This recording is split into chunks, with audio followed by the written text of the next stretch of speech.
Lord Krishna is mystified by Radharani's love. Radha's the Mahima, the Pranaya. What is Radharani's Pranaya? How does she taste my sweetness? Krishna wants to become Radharani. So Krishna, in order to understand how Radharani feels, or what happiness she feels by serving him, or to understand the depth of her love, he can't. He's mystified.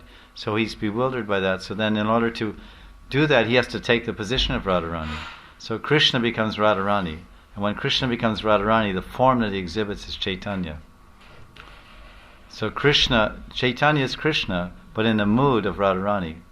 So Krishna as Radharani is always saying, where is Krishna? So because Radharani, he wants to taste this separation from Krishna that Radharani is experiencing. And any reason for the widened eyes that the deity depicts? Jagannath. Yes, Lord Jagannath. He's got these little widened eyes.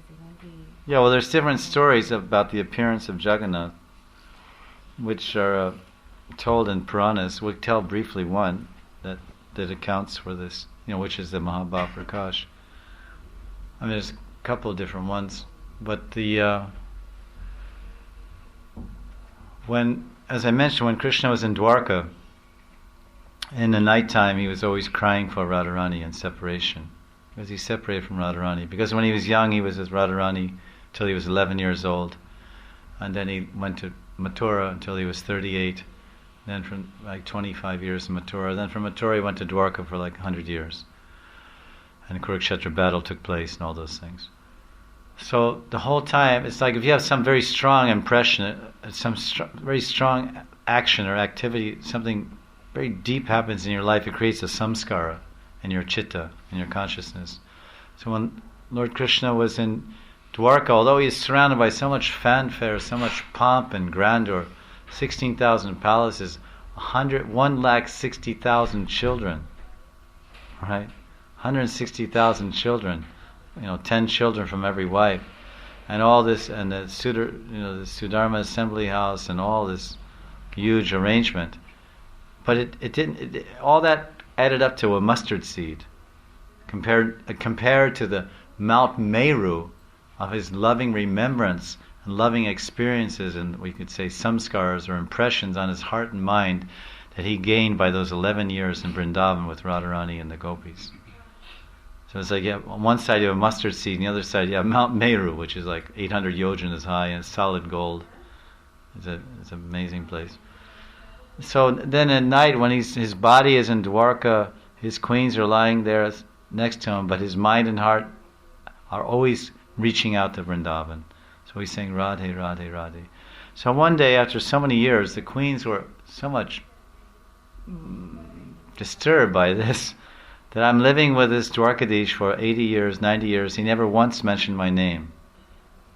The only name of any lady I've ever heard is Radhika or Gopi, Gopi, Gopi, Radha, Radha. So they're perplexed. Who is this Radha? We heard something vaguely when he was a young boy. He was playing in a village or playing flute or something, but we never saw that. We don't know anything about that. Don't know really anything. But there's one person here in Dwarka that knows about this. That's Mother Rohini. Rohini is one of Vasudev's queens. He had 10 queens. And she was in Mathura. And then she came to Braj. And she was in Braj, and then she went back to Mathura and to Dwarka. So they asked one day, they summoned Rohini, and they said, listen, can you explain to us, who is this Radhika? Who is this Gopi, Gopi, Radhe, Radhe, Radha, Radha? And she said, yes, I can tell you, but you have to make sure that Krishna and Balaram don't come and don't hear this. So then they posted Subhadra. Subhadra is the daughter, let's say, I guess Devaki's daughter. In other words, the same night that Yashoda gave birth to Krishna and Yogamaya, or Brajendra Nanda and Krishna, Yashoda Nanda and Krishna, that same night on Janmashtami, Devaki gave birth to Vasudeva Krishna. This is what our chart, and she gave birth to Vasudeva Krishna and Subhadra. At any rate, Subhadra is the daughter of Vasudeva and either Devaki or Rohini, one of his other wives. So now this Subhadra was in Mathura, and this Subhadra went to Dwarka, and eventually she married Arjuna, right? And Abhimanyu was the son.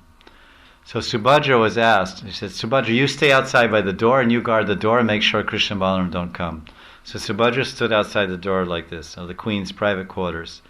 Rohini started narrating all about Braj Lila, Julan Lila, Holi Lila, Ras Lila, Van Vihar, Jal Keli, Vamshi Chori, and Pasha Kela, Madhupan, so many Leelas Radha and Krishna and the gopis had.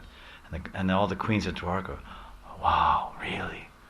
So sweet, so intimate, so natural, so much bliss and happiness, so much nice Leela, Madhurya Leela. And they were listening with amazement.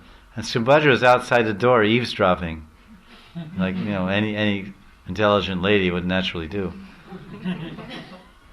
She was listening. She was all ears. Really? Because she was from Mathura, so she didn't know Braj Leela, so she was listening. Ocha, Krishna and Balaram did like this. So meanwhile, Krishna and Balaram, they were in Sudharma assembly house with King Ugrasen. Ugrasen was in charge of, he was over there in Dwarka in charge after Kansa was killed and everything went to Dwarka. So then they somehow, because they're God, Krishna and Balaram, they understood, I think someone's talking about us. I feel that that someone's talking about us, Balaram. Let's go over to Rukmini's palace. So they went there, and when they got there, Subhadra was leaning on the door like this. She had her arms like this, but she had her eyes were dilated. Her eyes were dilated, and she had this really blissful smile on her face, and she was just locked to the door, almost in a trance, listening to these Leelas. And I saw Subhadra, and I said, what's going on with our sister? What Balaram was saying. So then Krishna stood on one side of Subhadra, and Balaram got on the other side, and because she was like this. So then they put their ears to the door, and they started hearing about this Ras Leela and all their pastimes of Krishna and Balaram. And as they heard, their eyes became bigger and bigger and bigger. It became more astonishing, more exciting, more attractive, more fulfilling and satisfying. And this big smile came. And then as they heard more and more, they became totally transformed. They just went in ecstasy, in Mahabhav. Then Krishna's arms went like this, his neck shrunk down like this, and his head squished down, and his legs came in his body. And the same thing happened to Balaram. And Subhadra, she had no arms. She lost her arms. And then Narada Muni came. Narada Muni Bhajana Vina Radhika Ramana Name. He's always in the right place at the right time. So then Narada Muni, Narayan, Narayan, Narayan, Narayan, Narayan, Narayan, Narada Muni, right? You see in the movies. So Narada Muni came, and he saw these astounding forms of Krishna, Balaram, and Subhadra. Subhadra in the middle, Krishna on one side, Balaram on the other side. And then when he came, two lords came back to external consciousness, and again they came in their normal forms. And they saw Narad. They composed themselves. And Narada Muni said, "Oh, I've seen it, my Lord, I've seen it. I saw this form of yours, this extraordinary form, all three of you, transformed in ecstasy, being absorbed in Braj Leela, hearing this Braj Leela. Oh my Lord, I pray that somewhere in this universe, that you'll be worshipped in this form from time immemorial, that you will display this great form of Mahabhav, Prakash, to the universe." So then Krishna said, "Tatastu, tatastu. May it be, let it be, let it be." So this is a story. From this story, these deities manifest in Jagannath Puri.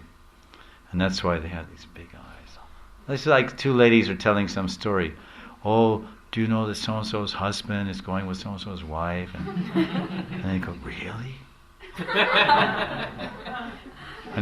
and then he says, "Oh, is there anything else?" "Well, not only that, but," and then, "Huh?" And the eyes go even bigger and bigger. So this is how Jagannath's eyes got so big. Our eyes go so big, but we're human beings, but he's God, so his eyes can go really big. So it's like this. Anything else? How do we properly treat remnants of the Lord and saintly people, especially like flower gardens we get? Well, according to Shastra, they say that these holy things should be very properly discarded, or whatever you say. Usually they're put in a river, a flowing river or in the ocean. It's so funny, it looks rather strange. When you go to Juhu Beach in Bombay, we have our temple over there, and you walk on the beach and people come down the beach with a plastic bag full of flowers from Ganesh Puja or something, Ganapati Puja, there's so much Ganesh Puja. Then they throw the plastic bag full of Maha flowers, remnants in this Arabian Sea, I suppose. It's called Arabian Sea over there. And then there's little waves over there, and then they just wash back up on the shore, and there's all these plastic bags of rotten flowers everywhere. So I always wonder whether that's exactly the way we're supposed to discard the flowers. I don't think it should be a plastic bag, because it'll dissolve in the ocean. You're supposed to put in a river, in the ocean, or go in the forest, and bury them, or put them under a tree. This is if there's extra food or garlands. This is the shastrically enjoined thing to do.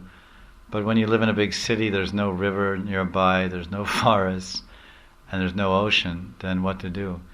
So then the only thing one can do practically is, with a mood of reverence, you put them in some kind of plastic bag, and then you just put them in your trash can, and I don't know where they go, garbage man takes them or whatever, I don't know how you have it. Like, for example, in America we have so many temples in a city, and they have these big trucks that come around every day, and they have a big dumpster, they call it a dumpster thing, and it's a big can of garbage, and it throws in the back of a truck by some automated thing, and it squish it up. So they put all the things there because there's no choice. You can't throw it on the street. So this is a little bit of a dilemma, but it's the Lord certainly understands. The basic thing, there should be great regard, great respect. We try our best to handle these sacred things very respectfully. Oh, this garland, no, it's like, okay. Just like you have old pictures. People, they come and they throw all their some deity picture gets torn, or some old calendar of Saraswati or Durga or Krishna, then they throw it in Radhakund. And then all the chemicals from the ink printing, all the chemicals, they dissolve and poison the water in Radhakund, which is not good for the fish. And they're also devotees living there in kachua and fish. So these sacred pictures and things like that, they should actually be burned. They burned into ashes, then put the ashes on the ground or whatever. These are some difficulty to deal with these things in the modern world. But you have to use your discretion. As you said, It's the attitude. These are sacred things. Okay, I got this garland. They gave me a garland in the temple, and I wear it home. Now what? Basically, you have to put it somewhere. You can't. Sometimes people throw it in a tree or something like that, and then it dries up. But neighbors don't appreciate that, and that doesn't look so good. So it basically ends up in the trash can, but it should be put inside maybe a plastic bag, and like that. Or even like sacred pictures.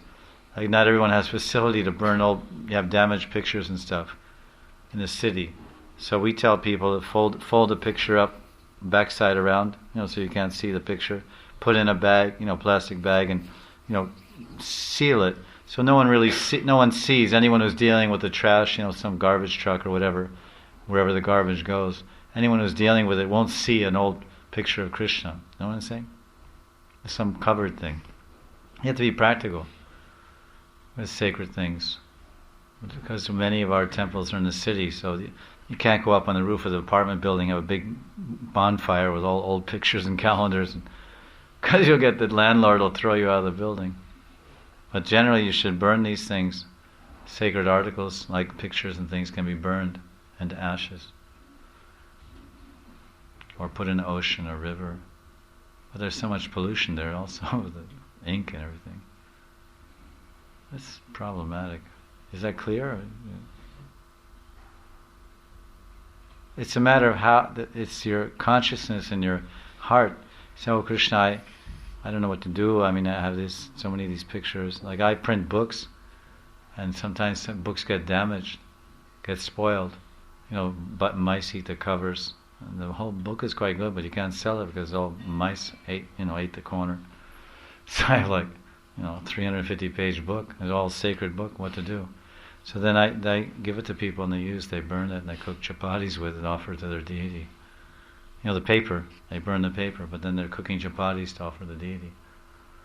I don't want to throw it in the Yamuna, but I have 200 books, 300 books to go throw in the Yamuna, all that ink coming off the paper, polluting the Yamuna. So these are realistic things. Imagine some printer has all these old religious books.